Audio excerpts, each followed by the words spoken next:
Ok, alors à quoi ça sert des commentaires dans le code? Première chose, ça peut servir à expliquer le code.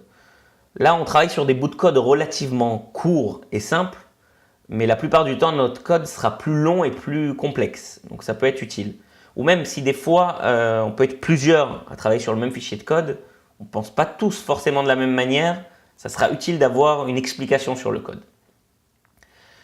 Deuxième chose à quoi ça peut servir, c'est que si on veut qu'une partie du code ne soit pas exécutée à un moment donné et qu'on ne veut pas forcément l'effacer du fichier de code. On veut la garder pour plus tard ou peut-être ou changer. Donc ça permet de ne pas l'exécuter sans forcément l'effacer. Ok, alors comment on fait des commentaires? Première façon de faire des commentaires, donc juste pour vous montrer qu'il y a les commentaires qui sont faits. Voilà, là j'ai fait console log et on voit cette ligne. Donc maintenant si je mets / avant la ligne, vous voyez déjà elle devient grisée et maintenant eh ben, c'est pas exécuté le console log. Donc ça c'est la première façon de faire des commentaires. Je l'ai mis le //, c'est tout, comment ça marche? C'est-à-dire qu'en fait c'est tout ce qui est à droite des deux slash qui ne sera pas exécuté. C'est-à-dire que par exemple, si on le remet là et que je veux commenter cette même ligne, je veux dire ceci est la string 1 par exemple, pour expliquer cette ligne, eh ben, je peux l'écrire comme ça. Vous voyez, il s'est mis en commentaire, c'est grisé, mais ça sera quand même exécuté. C'est-à-dire que je peux le mettre sur la même ligne, mais c'est tout ce qui sera à droite de ce //. Ok, donc ça, c'est la version commentaire ligne par ligne. Maintenant, si je veux commenter un bloc de ligne directement, je peux utiliser une autre façon d'écrire les commentaires. C'est avec le fois, enfin l'étoile. Et je finis le commentaire avec l'inverse, c'est-à-dire le fois, l'étoile, et le / comme ça.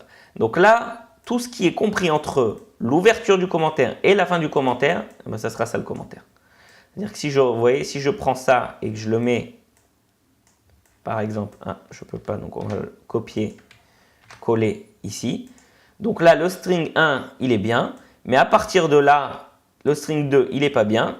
Vous voyez, d'ailleurs, je vais avoir enfin, on va laisser le console log. Par exemple, je vais mettre en commentaire juste le string 2. Donc, vous savez quoi? On va faire comme ça. On va faire deux console log.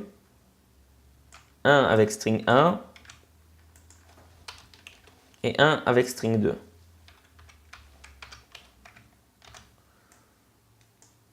Ok. Donc, je vais enlever tous les commentaires. Donc, normalement, là, on s'attend qu'il écrive sur une ligne hello, sur l'autre ligne John. Donc, c'est-à-dire que ça, c'est le hello et ça, c'est le John. Maintenant, si je mets en commentaire le premier console log, donc par exemple, je peux faire juste comme ça, comme on l'a expliqué. Voilà, donc là, maintenant, j'ai juste le string 2, le John, ou je peux faire comme ça.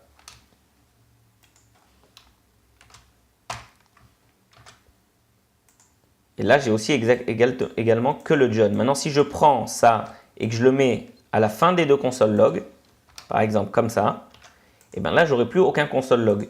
Donc, il n'y a rien qui est affiché. Ça permet de mettre en commentaire un bloc entier de code. Voilà pour les commentaires.